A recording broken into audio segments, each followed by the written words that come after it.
espiritual, que amplia a visão da alma subvertida pelas ilusões do mundo carnal, é, acima de tudo, um condutor evangélico de feição universalista, é força coesiva e vigoroso cimento de solidariedade entre todos os homens. Mas também deve afastar-se da ideia de promover ecletismos religiosos formalísticos à superfície do espírito imortal. A mistura heterogênea de seitas adversas, embora sob respeitável entusiasmo de alguns adeptos do espiritismo, sempre sacrificará a sua pureza interior, pois que a qualidade será sacrificada pela quantidade. E o espiritismo, antes de tudo, deve ser considerado como ecletismo espiritual, pois de sua presença em qualquer elemento de vida humana resulta a sempre melhor interpretação da técnica real da vida superior. Pergunta: e no futuro, não haverá perigo de os valores puros do espiritismo se promiscuírem com outras seitas ou doutrinas exóticas? Ramatiz: é preciso que compreendais que Allan Kardec não poderia estabelecer todos os postulados e as linhas sensatas e fundamentais da doutrina espírita apenas no decurso de sua última existência física na França. No século passado, ele apenas deu corpo disciplinado, entendível ao homem comum, aos princípios que já se haviam fixado em sua retina espiritual durante cerca de 3 milénios de preparativos iniciáticos em várias romagens reencarnatórias pelas diversas latitudes geográficas do orbe terreno. Quando se reencarnou no Egito, na figura ponderada e estudiosa do sábio Amenófis, o espírito que futuramente seria Kardec pôde reviver toda a sua trajetória anterior e meditar nos inúmeros labores espiritualistas dos templos consagrados aos mistérios da alma.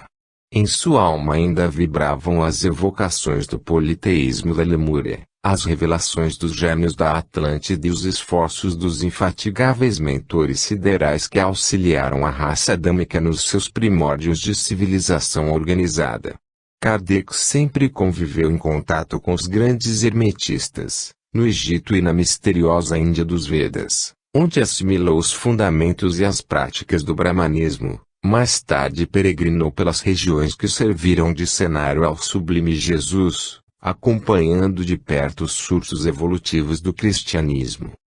As suas existências no pretérito já definiam o seu futuro ideal e revelavam os primórdios de um grandioso plano elaborado pelo alto, pois sempre habitou a terra com espírito endereçado particularmente aos objetivos da espiritualidade superior. Essa decisão indesviável e firmeza de intenções tornaram-se o milenário cimento de garantia insuperável à doutrina espírita, que se revelou ao mundo ocidental assim que a sua humanidade apresentou condições psicológicas exigíveis para um intercâmbio sensato e progressista com o plano invisível. É indiscutível a superioridade da pedagogia espiritual codificada por Kardec em favor da mais breve ascensão humana, porque os seus fundamentos não residem tão somente na seleção de valores fenomênicos observados em sua última existência terrena. As principais raízes do espiritismo perdem-se nos milênios já transcorridos e aprofundam-se em quase todos os templos iniciáticos, ligando-se também às demais filosofias de proveito espiritual de quase todos os povos. Trata-se de bases edificadas desde os santuários egípcios até as instituições sagradas da Índia, as quais, assim que foram entrevistas por Allan Kardec, na comunicação dos espíritos, na França, despertaram-lhe a memória etérica e se associaram aos novos acontecimentos. E então, enquanto a maioria dos apreciadores de tais fenômenos se mantinha ignorante da realidade milenária do espírito imortal, o genial codificador foi tomado por uma avalanche de ideias que lhe inundou a alma tão experimentada no pretérito, reconhecendo familiarmente os velhos prantos da lei da reencarnação, da lei do karma e da sobrevivência espiritual. Sob o fascínio dessa evocação pretérita, em sua retina espiritual delinearam-se os vultos heráldicos dos severos sacerdotes de Raios e Isis, no suntuoso culto aos mortos que sobrevivem, as figuras imponentes dos druidas na filantropia, a oferenda no seio das florestas dos gregos presidindo aos mistérios de Eleusis. Hermes, Krishna, Lao Tse, Zoroastro, Rama, Buda e o divino Jesus influenciaram-lhe a alma por algum tempo, embora Kardec se sentisse condicionado na existência francesa a uma severa disciplina científica. Atuava-lhe na mente sensibilizada por essa evocação incompreendida, resultado da longa caminhada através das instituições espiritualistas do passado, quando buscava conhecer os motivos da vigorosa imposição da matéria planetária sobre a entidade espiritual. É por isso que a doutrina espírita nunca se extinguira na sua linhagem iniciática, nem há de se subordinar aos exotismos dissolventes, recrutados em labores espirituais imaturos, pois a sua força principal reside exatamente nesses alicerces milenários de pesquisas e experimentações adultas, totalmente forjadas no terreno sólido das realizações tenazes dos povos devotados aos problemas espirituais. A própria natureza religiosa que forma a contextura essencial do espiritismo é profundamente universalista, porque se firma no Evangelho, que é o tratado cósmico de orientação espiritual no mundo de formas. Pergunta: afirmam alguns espiritualistas e fraternistas iniciados que a doutrina espírita não pode sobreviver a contento, porque lhe faltam o método e a disciplina, que só a cultura e o ritmo iniciático poderão despertar nos seus adeptos. Acreditam eles que a sincronização espiritual consciente, familiar aos ambientes de linhagem iniciática, é que há de produzir a desejada emancipação sideral. Que podeis nos dizer a esse respeito? Ramatiz: existem épocas psicológicas apropriadas à revelação de cada sistema de ascensionamento espiritual. Conforme podeis avaliar, difere entre si o tecnicismo da evoluída Atlântida e os esforços dos infatigáveis mentores siderais que auxiliaram a raça adâmica nos seus primórdios de civilização organizada. Kardec sempre conviveu em contato com os grandes hermetistas, no Egito e na misteriosa Índia dos Vedas, onde assimilou os fundamentos e as práticas do brahmanismo. Mais tarde peregrinou pelas regiões que serviram de cenário ao sublime Jesus, acompanhando de perto os surtos evolutivos do cristianismo. As suas existências no pretérito já definiam o seu futuro ideal e revelavam os primórdios de um grandioso plano elaborado pelo alto, pois sempre habitou a Terra com espírito endereçado particularmente aos objetivos da espiritualidade superior. Essa decisão indesviável e firmeza de intenções tornaram-se o milenário cimento de garantia insuperável à doutrina espírita, que se revelou ao mundo ocidental assim que a sua humanidade apresentou condições psicológicas exigíveis para um intercâmbio sensato e progressista com o plano invisível. É indiscutível a superioridade da pedagogia espiritual codificada por Kardec em favor da mais breve ascensão humana, porque os seus fundamentos não residem tão somente na seleção de valores fenomênicos observados em sua última existência terrena. As principais raízes do espiritismo perdem-se nos milénios já transcorridos e aprofundam-se em quase todos os templos iniciáticos, ligando-se também às demais filosofias de proveito espiritual de quase todos os povos. Trata-se de bases edificadas desde os santuários egípcios até as instituições sagradas da Índia, as quais, assim que foram entrevistas por Allan Kardec, na comunicação dos espíritos, na França, despertaram-lhe a memória etérica e se associaram aos novos acontecimentos. E então, enquanto a maioria dos apreciadores de tais fenômenos se mantinha ignorante da realidade milenária do espírito imortal, o genial codificador foi tomado por uma avalanche de ideias que lhe inundou a alma tão experimentada no pretérito, reconhecendo familiarmente os velhos prantos da lei da reencarnação, da lei do karma e da sobrevivência espiritual. Sob o fascínio dessa evocação pretérita, em sua retina espiritual delinearam-se os vultos heráldicos dos severos sacerdotes de Raios e Isis, no suntuoso culto aos mortos que sobrevivem, as figuras imponentes dos druidas na filantropia, a oferenda no seio das florestas dos gregos presidindo aos mistérios de Eleusis. Hermes, Krishna, Lao Tse, Zoroastro, Rama, Buda e o divino Jesus influenciaram-lhe a alma por algum tempo, Embora Kardec se sentisse condicionado na existência francesa a uma severa disciplina científica, atuava ali na mente sensibilizada por essa evocação incompreendida, resultado da longa caminhada através das instituições espiritualistas do passado, quando buscava conhecer os motivos da vigorosa imposição da matéria planetária sobre a entidade espiritual.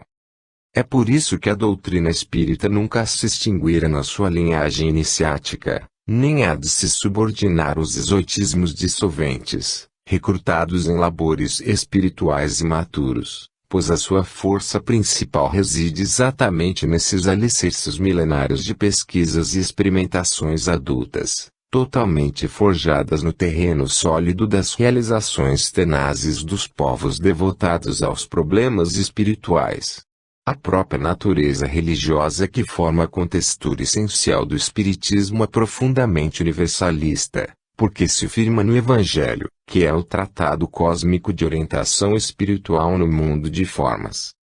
Pergunta: afirmam alguns espiritualistas e fraternistas iniciados que a doutrina espírita não pode sobreviver a contento, porque lhe faltam o método e a disciplina, que só a cultura e o ritmo iniciático poderão despertar nos seus adeptos. Acreditam eles que a sincronização espiritual consciente, familiar aos ambientes de linhagem iniciática, é que há de produzir a desejada emancipação sideral. Que podeis nos dizer a esse respeito? Ramatiz: existem épocas psicológicas apropriadas à revelação de cada sistema de ascensionamento espiritual. Conforme podeis avaliar, difere entre si o tecnicismo evolutivo das mensagens reveladas separadamente por Moisés, por Jesus e por Kardec. A contextura e a localização mental de cada uma dessas mensagens variam exatamente conforme a psicologia e a cultura espiritual dos povos, na época de sua revelação. A direção superior não costuma violentar a imaturidade espiritual dos povos em aprendizado no mundo de formas, gradualiza as revelações ou então veste a realidade ainda ofuscante com a simbologia protetora e só entendível aos iniciados. A figura do feroz Jeová, descrita por Moisés, distancia-se bastante da ternura do Deus revelado por Jesus, se bem que por isso certos crentes aguardam ingenuamente as graças e providências divinas, subvertendo o sentido dinâmico do Evangelho. Essa pretensão foi mortalmente ferida pela severidade das obrigações e deveres que Allan Kardec assinalou em sua genial codificação. E por isso, depois do advento do Espiritismo, a entrada no céu se tornou mais dificultosa para os ociosos de todos os tempos, que vicejam à sombra dos templos religiosos e praticam deslizes sob a proteção das graças a serem requeridas à última hora. O melhoramento espiritual é fruto de alto sacrifício, e Deus não faz concessões levado por compungidos louvores de suas criaturas que, só a perspectiva de sofrimentos compulsórios, despertam a vontade adormecida. E o Espiritismo surgiu no momento psicológico exato, assim que o homem terrícola principiou a transpor as fronteiras da letargia das formas para atuar na intimidade da energia em liberdade. A magnanimidade do Criador só entreabriu as cortinas do milenário mistério às massas quando verificou a realidade do seu despertamento mental para as forças ocultas.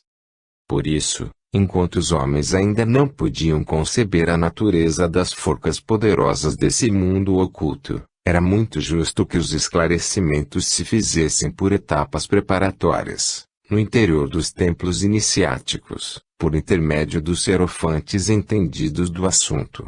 Mas, desde que a humanidade apresenta um índice científico capaz de compreender as causas geratrizes dos fenômenos da matéria, na feliz concepção de energia condensada, justifica-se agora que o que era oculto ao homem comum seja explicado à luz do dia. A codificação espírita já estava prevista por Jesus quando predisse: mas o Consolador, que é o Espírito Santo, que o Pai enviará em meu nome, vos ensinará todas as coisas e vos fará lembrar de tudo que vos tenho dito. João 14:26.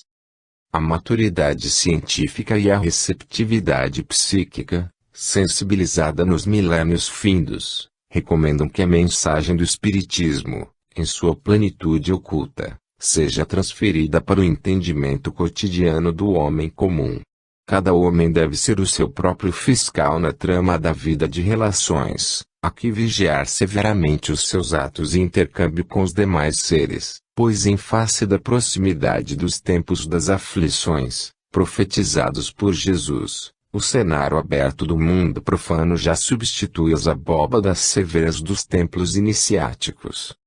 O exaustivo entrechoque de ideias e o crescimento do conflito emotivo, entre as criaturas cada vez mais dominadas pela cobiça, o egoísmo e oportunismos anticrísticos, significam as provas que devem graduar os discípulos para as glórias do eu superior.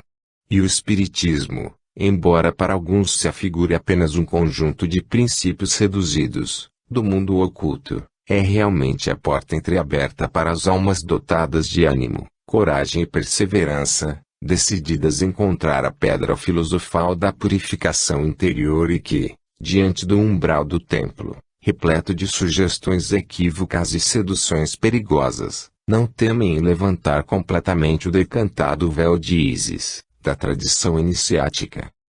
Mas, recordando as severas advertências do passado, dir-vos-emos que, se o Espiritismo significa a porta do templo de revelação espiritual, é preciso que o seu adepto deixe as sandálias impregnadas da poeira do mundo ilusório, para então ali ingressar ao encontro da divina voz sem som do Cristo e conhecer a realidade do caminho, a verdade e a vida. Fim.